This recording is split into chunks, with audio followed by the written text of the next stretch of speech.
This is just an insecticidal dust. So it works in two ways. It's a contact kill.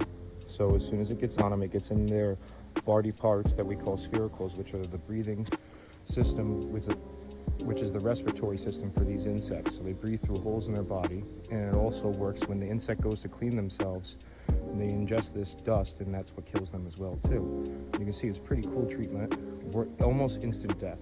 Nice and very slow too. You don't need much dust. A little bit of that goes a long way too.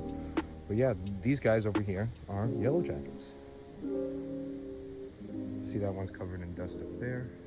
And then I'll come back in a little bit and show you the end results. So the treatment's done. I'm just gonna take it.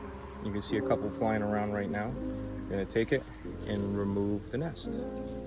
Simple as 1, 2, 3. Get out of here, bee.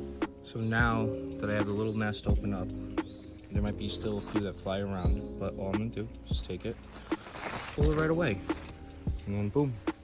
Little fancy yellow jacket nest right here. Gone and treated for by yours truly.